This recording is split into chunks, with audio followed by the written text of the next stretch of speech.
watung romo, mawe watung romo.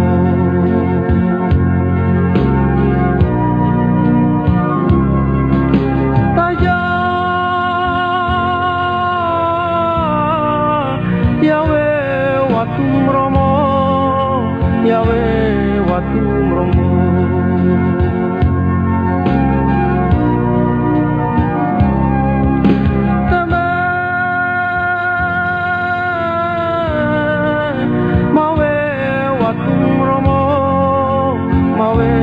Watung romo.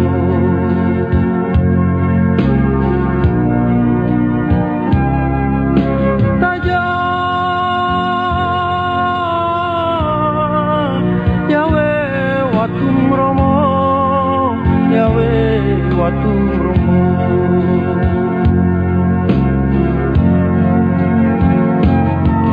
Ike tuo dari betare tak sentamo,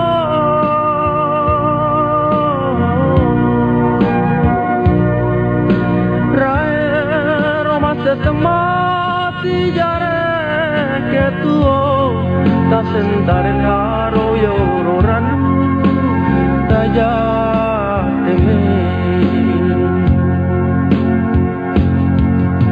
makus riabi royabi yetu ana wiat mamo mekitait mae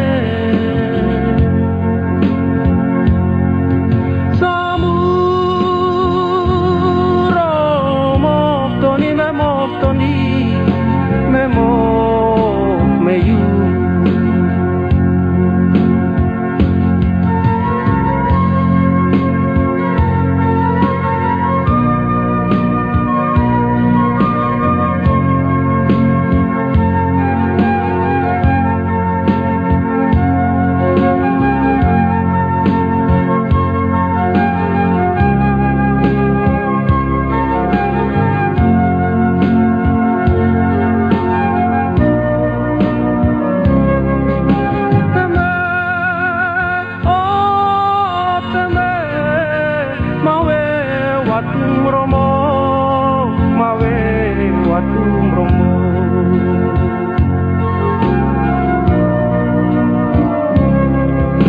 Taja yawe watung romo, yawe watung romo.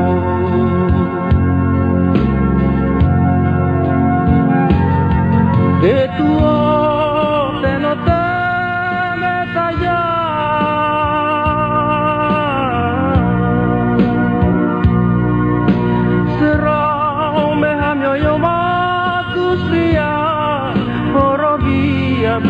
samo bayi memo meyu makus riabi royabi yetu ana wiyak mamo mekitait mae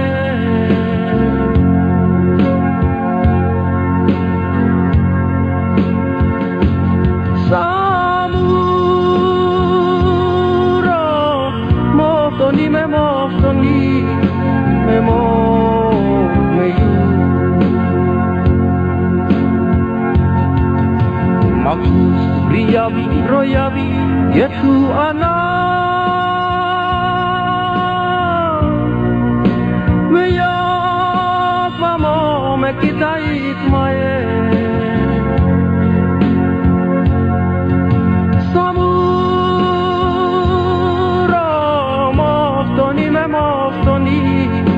memo meyu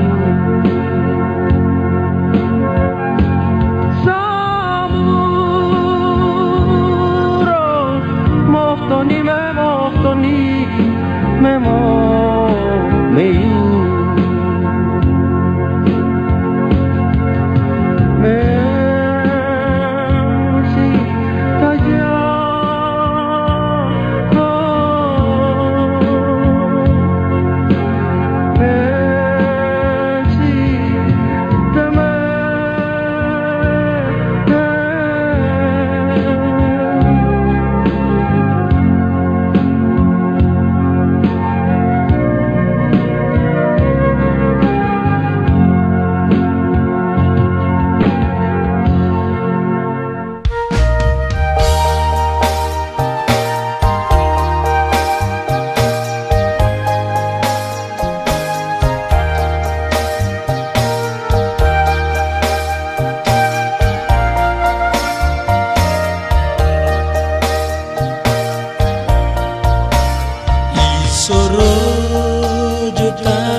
April tahun 75 saya pulang dari Kalimantan, pulang pelayanan.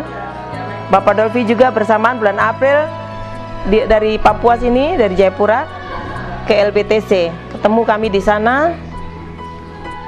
Tahun 76 bulan Desember kami ditamatkan.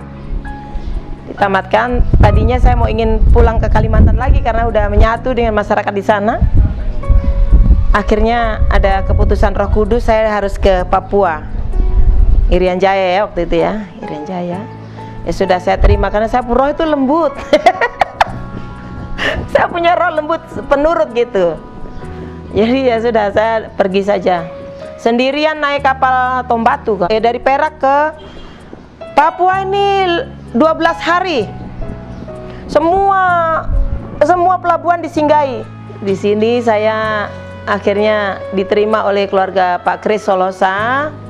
Tapi karena mungkin mereka merasa saya ini orang Jawa, rambutnya lurus, tidak bisa hidup dengan mereka, jadi saya dititipkan di gereja Kristus Gembala, Kabar Mempelai. Saya langsung tulis surat ke LBTC, saya tinggal di sini saya ceritakan semua perjalanan saya. Terus teman-teman di LBTC itu peka, langsung mereka tulis surat melihat penglihatan saya hidup di sangkar emas, tapi seperti seekor burung yang tidak bisa bergerak. Karena kepekaan mereka, ya sudah, kita kalau roh peka kan pasti harus ada sambung roh toh. Jadi akhirnya saya minta izin sama pendetanya di situ. 3 bulan saya di sana. Memang enak. Waktu itu LBTC tidak kirim uang juga, saya mewah karena saya dikasih uang sama mereka. Tapi tujuannya kan bukan karena kemewahan itu ya. Terus akhirnya saya pergi minta izin sama pendetanya, saya mau menyatu dengan saya punya teman-teman yang satu visi. Itu bulan Mei. Januari sampai Mei itu berapa bulan? Berarti 5 bulan ya? 4 bulan lah, saya 4 bulan kan, Januari baru masuk. Bulan Mei saya pindah ke rumah Jalan Nuri, ditemani oleh istrinya Pak Kone, Otovina Bles, Mama Salo ini di rumah sebelah dengan Deborah masih kecil. Terus ini Justus, Fransna, Otovianus Bles, Tobias. Itu sekarang disebut Bapak Tobi itu, Tobias, Bapak Dolfi. Terus siapa lagi? Pak Kris menyingkir dengan anak-anaknya ke Jalan Baru, dulu bilang London ini ke Demak 2 Pantai, karena merasa sudah banyak. Bulan Juli itu sekitar tanggal 4 atau tanggal 5 kami mulai persekutuan doa ya, Mama Salo ya, persekutuan doa. Maka mulai Tuhan bekerja dengan rohnya ini, sampai setiap hari hadirnya bertambah. Tadinya hanya 9 orang, muncul lagi 12 orang, besoknya lagi 14 orang, besoknya lagi sudah semakin banyak. Ruangan itu sudah tidak muat. Tetangga-tetangga di Jalan Nuri itu roh Tuhan tuh membuat mereka tertidur pulas. Kita persekutuan sampai jam 3 pagi. Bersamaan lagi dengan memulainya injak tanah ini 77. Saya masuk dari pasar Boswesen itu, saya masuk dari ujung sana, langsung saya masuk tuh sambil saya injak-injak ini, saya bahasa roh terus. Bahasa roh saya injak-injak, saya hanya bilang dalam nama Yesus tanah ini akan Tuhan berikan kepada saya. Saya bilang, Bapak Dolfi dan bilang, yo amin. Dia bilang. Terus pas di menara yang saya punya air, menara air itu, disitulah tanah yang kering. Di sini semuanya adalah bakau. Tanah itu apa namanya? Rawa-rawa bakau. Tapi kami tetap berdoa terus, bahasa roh. Tuhan berjanji, di mana kamu menginjakkan kaki itu tanah yang aku berikan kepada kamu. Udah sampai di situ. Terus firman Tuhan muncul di dalam persekutuan kami. Ada kemungkinan waktu itu 12 orang, termasuk Pak Kone Solosa itu. Kone Solosa ya, Solosa, Bapak Aisap Kaur, Ibu Martina Kambuaya. Kalau hitung satu-satu masih ingat orangnya. Muncul itu apa? Firman Tuhan tentang Abraham. Jadi akhirnya kami imani tanah ini adalah tanah Abraham. Sejauh mata kamu memandang, itu adalah milik kamu. Tahun 77 bulan Agustus, saya dengan Bapak Dolfi, dengan Pak Frans, dengan Julianus Solosa menuju ke Ayamaru. Setelah bulan Agustus itu kita bikin KKR di Temenabuan. Saya ditarik sama orang perempuan satu, langsung masuk di pastori untuk diadili. Tapi saya bilang, saya bikin salah apa? Baru kamu bikin saya begini. Hati-hati ya. Sudah, terus Bapak Dolfi lagi tarik saya, jangan dengar mereka, itu bukan kau punya bos, ayo tarik, kita ini hambanya Tuhan. Akhirnya kami tetap jalankan KKR dan dilempari batu sama, ini Neles punya kakak laki-laki kan, nama siapa itu? Nama siapa? Yan kan? Yang dia ada kirim surat kepada Bapak yang di surga pakai kertas tuh. Apakah benar-benar engkau menjawab doaku? Dia bilang gitu. Pas kami persekutuan tuh dia hina-hina kita, tapi tenang saja. Pasti mereka akan dimenangkan oleh Tuhan di seluruh keluarganya. Dan memang benar toh, begitu tahun berapa itu Neles tuh bertobat tuh, seluruh keluarganya bertobat. Terus dari Temenabuan kita ke Ayamaru, di Ayamaru begitu juga ini, termasuk Mama Salo suami nih, wow, tantang kita luar biasa. Ditarik kita untuk diadili di gereja lama yang tadi dilihat di foto itu. Dia bilang, kamu kenapa harus menginjili kami yang sudah menjadi Kristen? Kamu pergi yang gunung biru-biru sana. Di sana masih banyak orang yang belum mengenal Tuhan. Tapi Bapak Dolfi tenang saja, dia bilang, kami di sini bukan memberitakan Injil, tapi kami ini memberitakan Yesus yang terang itu dan Roh Kudus yang sedang bekerja. Dan tantangan demi tantangan. Terus bulan September kami balik ke Sorong. Kami ditolak oleh orang Wehali. Karena ditolak oleh orang Wehali, kan mau menginap tapi ditolak. Jangan menginap di sini, hari masih siang, pergi. Itu padahal sudah jam 5 sore, itu matahari sudah mau tenggelam. Maksudnya tidur di Wehali supaya nanti besoknya ke Temenabuan itu tidak terlalu lama. Pas kami diusir itu, kami mertua saya itu, waktu itu belum mertua, Mama Susana, ajak kita tidur di goa itu, Gunung Botak itu, bukan, Tubirembau. Kita mau diajak di dalam goa Tubirembau, tapi perhitungan saya pasti ada ular. Saya tidak mau. Saya tidur di rumput itu yang kosong itu.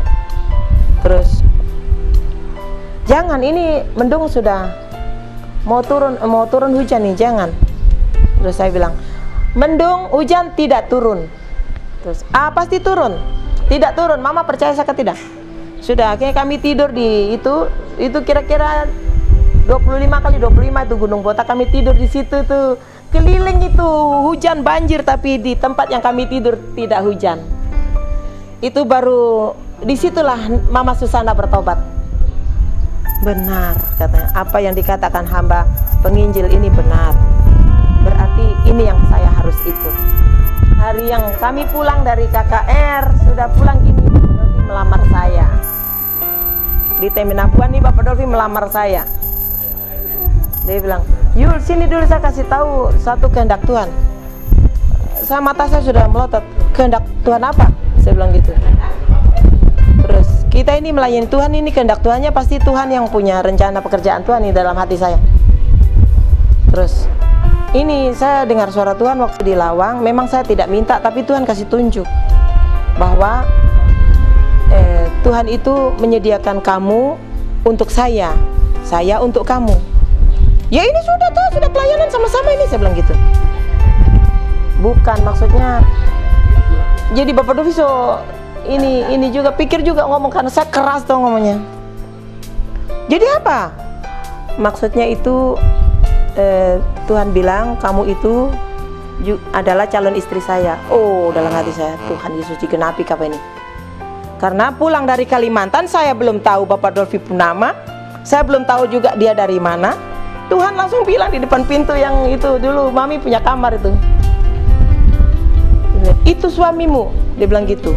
Waduh, saya jantung saya tanya Pak Widarto, Mas Darto, anak itu siapa namanya? Dolfi, Dolfinus, dia bilang gitu. Bapak Dolfi bilang Dolfinus. Oh, dari mana? Dari Jayapura. Oh, kenapa tanya-tanya? Tidak, tanya saja tuh, saya bilang. Kan kalau belum kenal kan harus tanya. Tapi Mas Darto tidak terlalu mikir di hati ya, sambil lalu kan, memang kita memang orangnya begitu. Saya juga orangnya kan suka guyon-guyon, jadi Ya, terus saya bilang 3 hari saya berdoa puasa, nanti menunggu jawabannya, baru saya kasih iya atau tidak. Tahu-tahu gini, Tuhan bilang memang itu suamimu. Jadi Bapak Dolfi dari arah ini asrama polisi itu terus menuju ke rumah sakit yang Teminabuan itu, ketemu saya di situ, saya di rumah Pak Koromari. Tuhan bilang ya toh? Kok tahu? Saya dengar dari Tuhan, Tuhan bilang ya toh? Saya tertawa saja. Langsung saya tulis, Mas Darto, ini tujuannya apa sih mengutus saya ke sini nih? Maksudnya mau dijodohkan sama Dolfi ya? Saya bilang gitu. Tapi Mas Darto diam-diam saya, tapi Ibu Karso yang ngamuk ke Pak Darto. Akhirnya sudahlah. Tahu Pak Obed ini, Obed Billy Danggawolu itu, dia dari LBTC langsung ke Jayapura, baru dia bilang saya dapat mandat dari Bu Karso. Tuhan bilang sama Bu Karso, katanya kalau kau menikah di Jayapura saja, tidak boleh menikah di Jawa. Nah, saya itu orangnya paling takut sama Tuhan daripada manusia toh. Tuhan bilang begitu. Iya, Tuhan bilang begitu sama Bu Karso. Ya sudah, terserah aja. Jadi tahun 77 juga bulan Desember itu kami sama-sama ke Jayapura dengan kapal laut, Bapak Dolfi duluan, habis itu saya dengan Ibu Marike dengan Julianus dengan kapal berikut, terus sampai di Jayapura ikuti Bible Camp selesai. Pas saya bicara-bicara begini dengan siapa? Bapak Dolfi, mereka curiga kenapa mereka ini hamba Tuhan pacaran. Terus Bapak Dolfi bilang, ini mereka ini bukan pacar, mereka ini calon istri saya mau menikah. Karena begitu langsung mereka bilang, ya sudah kalau gitu kita nikahkan. Jadi dinikahkan tuh bagus sekali. Kalau sekarang itu ngumpul-ngumpul uang, kalau dulu tidak. Saya dibikinkan soto itu setengah dram. Iya, soto itu setengah dram, jadi seluruh anggota tubuh Kristus makan itu nasi soto sudah. Terus ini, wah ini yang tidak suka soto bagaimana ya, langsung Bet Mamoto sudah meninggal, lari ke restoran sebelah beli mie goreng itu 10 porsi. Jadi menikah dengan perjamuan kasih yang mendadak begitu. Luar biasa, dan Tuhan pimpin saya sampai setelah menjadi suami istri itu tahun 78 Jalan Nuri sudah tidak muat lagi, pindah ke Jalan Arfak. Ibu Wanani punya rumah di Jalan Arfak. Pak Wanani bertobat tahun 78, ibu lagi semakin berkembang. Ini cari tempat yang luas di mana? Terus pinjam gereja Batu Saman di depannya UKA itu. Batu Saman. Di situ semakin banyak sampai ini alhamdulillah Martin Simanseri Cakle itu bertobat. Waktu itu Tuhan sediakan tanah di Kampung Kei, Tuhan bilang tidak. Tuhan berikan tanah yang mahal harganya di sebelahnya apa? Itu tuh lapangan terbang itu kilo 8, Tuhan bilang tidak. Tahu-tahu apa? Saya itu dapat penglihatan tuh pacul melayang-layang menuju ke arah Jalan Momoribo nih. Saya tidak tahu yang Jalan Momoribo tuh tembus yang sini. Saya pikir Jalan Momoribo sana, yang sini ya sini gitu. Setelah apa? Sudah kalau gitu diputuskan oleh kebersamaan, oke kita bangun di sini di atas rawa. Jadi setelah bangun di sini itu baru saya lihat, ya ampun, ini dulu yang kita ibadah di ini ada pohon giawas kecil di sini satu toh. Loh ini tempat kita ibadah dulu. Terus loh itu wihara, betul ada. Oh ini sudah tempat yang Tuhan kasih. Tuhan langsung kasih Om Stop kirim uang dari Amerika itu 1.040.000 rupiah. Wow, waktu itu 1 juta mungkin dengan 100 juta sekarang mungkin.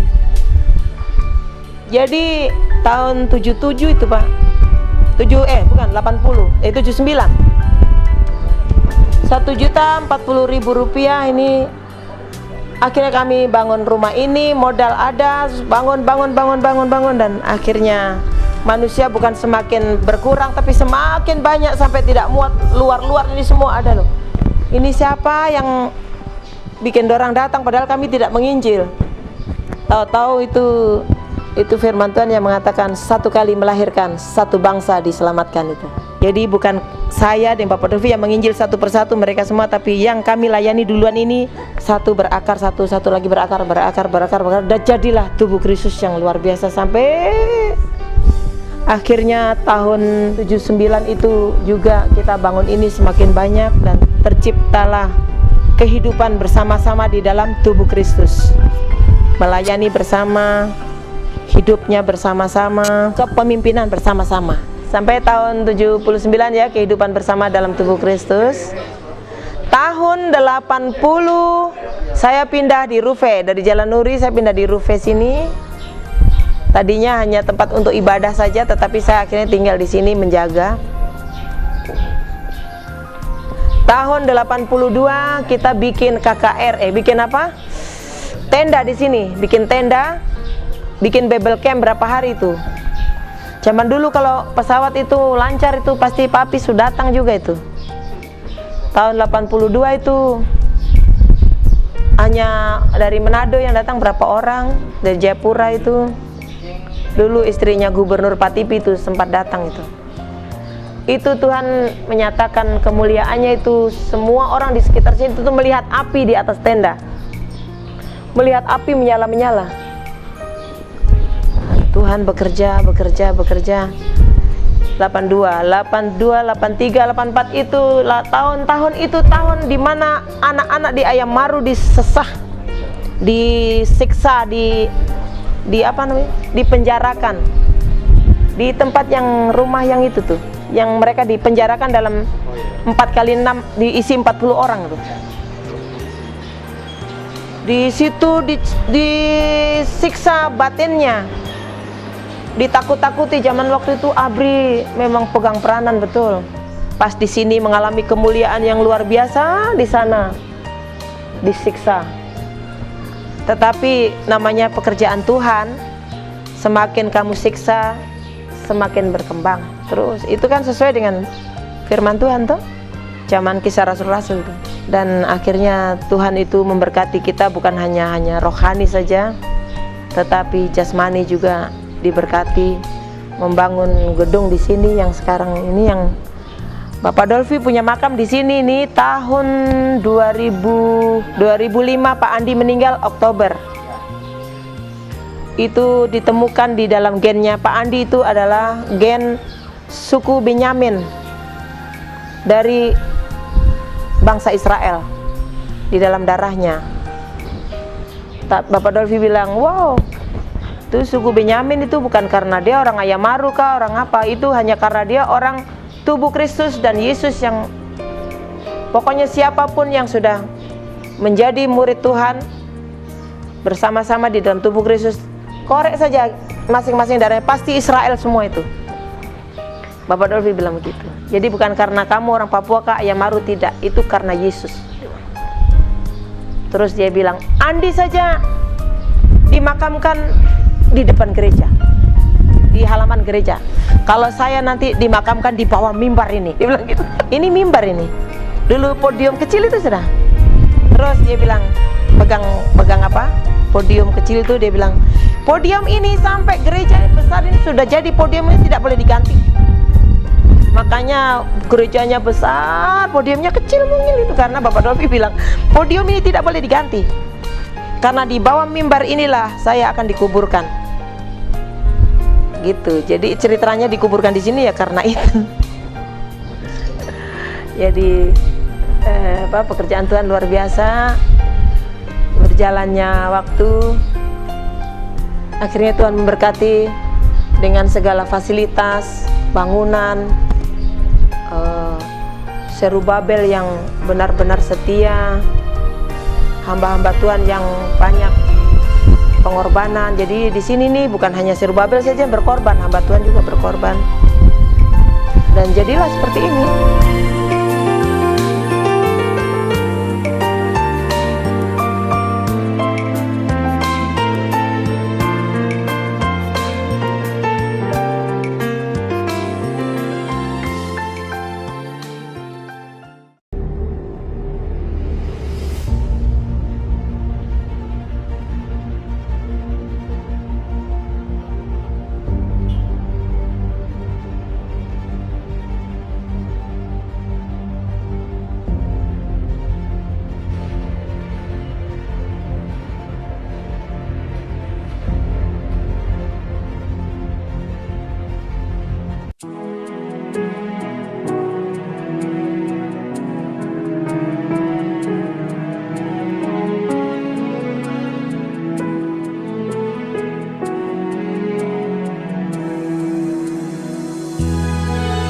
puji Tuhan. Ya, saya ingin sedikit untuk menceritakan kembali sejarahnya pekerjaan Tuhan. Mulai pertama pekerjaan Roh Kudus itu tiba di Kota Sorong atau datang di Kota Sorong, yaitu Bapak Dolfi datang waktu itu pada tahun 74. Bapak Dolfi datang, ya hanya sebentar, datang di London. Waktu itu masih London, sekarang dibilang Jalan Baru. Ya, Bapak Dolfi datang sore-sore, ketemu Bapak Kris di Pantai Gaya Baru. Ya, ketemu sore itu langsung Bapak Dolfi sapa, "Kakak, bagaimana?" Ya, Pak Kris waktu itu dalam keadaan sakit. Kris bilang, "Saya baik-baik." Ya, terus mulai mereka waktu itu ketemu, bicara sebentar, selesai itu mereka berdoa. Ya, pada waktu itu mulai berdoa pertama itu. Ya, jadi waktu datang ketemu ada Linda sama Junior main, mereka ketemu. Ya, terus sapa, ketemu dengan Bapak Kris, mereka masuk, Bapak Kris bicara-bicara. Nah, kita langsung duduk di situ. Waktu itu ada Bapak Kone Solosa, ada Bapak Yahya Solosa, terus Pak Martin Bless. Ya, waktu itu mereka itu tambah Bapak sendiri, jadi mereka berempat bincang-bincang tentang pekerjaan Tuhan ini. Ya, Bapak berempat ini terima dengan senang hati. Hari itu juga mereka didoakan untuk mereka bisa berbahasa roh. Mulai pekerjaan Tuhan itu mulai di kampung London. Ya, selesai itu Bapak Dolfi kembali. Bapak Dolfi berangkat, tapi akhir dari Desember Bapak Dolfi datang. Bapak Dolfi bikin Natal. Nah, Natal itu mulai bikin Natal itu sudah awal dari pekerjaan Roh Kudus. Yaitu Bapak Dolfi dengan Natal itu Bapak Dolfi bikin KKR untuk semua orang Muftajim pertama. Itu kita undang acaranya Natal di Pantai Gaya Baru. Ya, selesai itu Bapak Dolfi pergi. Nah, tahun 75 baru Bapak Dolfi datang kembali. Bapak Dolfi kembali itu kita sudah mulai jalan sendiri, yaitu berdoa. Kita belum tahu bagaimana, tapi kita berdoa dengan pimpinan Roh Kudus itu. Kita berdoa dari Pantai Gaya Baru kita pindah ke Jalan Nuri, yaitu rumah Pemda. Kita mulai di situ, kita bersekutu di situ. Di situ datanglah Ibu Kambuaya. Setelah hadirnya Ibu Kambuaya atau Martina Sesa, ya Ibu Martina Sesa, ya Pak Kambuaya datang. Setelah dari Pak Kambuaya datanglah Pak Teo Jitmau. Pak Teo Jitmau, Pak Teo datang juga, Ibu Mince. Ya, situ datang Ibu Wanane. Datang Ibu Wanane. Nah, Ibu Wanane mereka datang. Ya, sudah kita mulai bersekutu. Dari situ datang semua sudah. Kita mulai kumpul. Akhirnya persekutuan dari rumah Pemda karena sudah tidak muat. Nah, kita mulai bagi lagi. Tapi waktu itu sudah mulai dari situ kita mulai bagi. Jadi dibikin bagi supaya menyebar, kita bagi kelompok. Mulai dari tahun itu kita bagi kelompok 1, kelompok 2, kelompok 3, kelompok 4, kelompok 5 sampai dengan kelompok 6. Ya, sekarang yang dibilang kelompok itu yang sekarang jadi jemaat-jemaat. Itu kembali sekarang jadi jemaat-jemaat itu. Nah, itu ya melalui jemaat-jemaat, proses jemaat ini juga ini dengan suatu pergumulan. Yaitu kita berdoa. Masing-masing jemaat ini dari masing-masing kelompok 1, 2 sampai dengan 6 ini berdoa mencari nama untuk memberikan nama jemaat ini. Nah, itu dengan mereka berdoa masing-masing, akhirnya kita dapatkan masing-masing jemaat. Yaitu mulai dari kelompok 1 yang sekarang disebut Pergamus, kelompok 2 itu Laodikia, kelompok 3 Sardis, kelompok 4 Philadelphia, kelompok 5 Efesus, kelompok 6 adalah Smyrna. Ya, karena Smyrna dengan Tiatira itu banyak, akhirnya kita bagi mereka jadi satu kelompok lagi, yaitu kelompok 7, yaitu kelompok Tiatira. Kelompok 8 adalah kelompok Berea, yaitu mereka yang di Dom. Tapi pekerjaan Tuhan ini dia sudah menyebar. Jadi waktu itu sudah menyebar. Jadi bukan di sini saja, tapi sampai di Dom. Ya, sampai di Dom. Jadi Dom, ya sekarang sudah menyebar lagi ke situ. Mulai dari situ baru kita mulai lakukan ibadah Dari situ kita pindah, karena penuh kita pindah ke Pawanane. Di Pawanane sudah tidak muat lagi, waktu masih di Jalan Arpak. Pawanane rumahnya di Arpak. Di situ berdoa tapi tidak bisa penuh. Kita pindah lagi di Batu Saman, gereja Batu Saman. Nah, di situ kita berdoa di situ, sampai di situ baru kita naik berdoa. Itu yang mereka berdoa di kebun pala, akhirnya dapat visi Tuhan di situ, visi tentang tubuh Kristus. Nah, dapat di situ. Dari Batu Saman kita berdoa, Tuhan tunjukkan tempat yang sampai sekarang ada itu adalah di Rufai. Jadi pertama itu ya sekarang yang Mama ada duduk ini, tempat ini sudah yang Bapak Dolphy pertama datang yang dibilang Kampung London, ya sekarang dibilang dengan gaya baru, nah sekarang dibilang Klademak 2. Nah itu Jemaat Horeb ini sudah yang Bapak Dolphy waktu itu mulai jadian, sekarang Jemaat Horeb atau Jemaat Efesus, Bapak Dolphy di sini. Ya gereja yang ada itu adalah gereja tempat di mana masih gunung itu Bapak Dolphy tempat untuk berdoa puasa. Ya selain di situ ada tempat-tempat lain seperti di kebun pala Bapak Dolphy berdoa. Nah, itu semua tempat-tempat yang Bapak Dolphy lakukan kegiatan di situ. Jadi itu sedikit Mama cerita supaya anak-anak tahu bahwa pekerjaan Tuhan ini dia mulai datang itu masuk di sini. Jadi begitulah, karena kami menerima dengan hati terbuka, tangan terbuka, sehingga dengan senang hati kita mengembangkan pekerjaan ini. Jadi karena kita dengan hati yang baik mau menerima, biasa orang bilang kalau ditaruh di tanah yang bagus atau subur, tanah yang bagus, dia akan bangkit atau dia akan tumbuh dan berbuah lebat dan akan menjadi berkat untuk semua orang. Jadi itu yang bisa memetik. Jadi Mama, Bapak Kris, terus adik-adik waktu itu masih ada baru Linda dengan Yunia. Setelah itu baru pekerjaan Tuhan mulai dari tahun 74, Bapak Dolphy hanya datang berdoa. Terakhir 75 itu baru Bapak Dolphy menetap di sini untuk berdoa, melakukan doa puasa dan lain-lain, sehingga pekerjaan Tuhan ini mulai meluas sampai dengan hari yang ada ini. Puji Tuhan, Tuhan Yesus memberkati.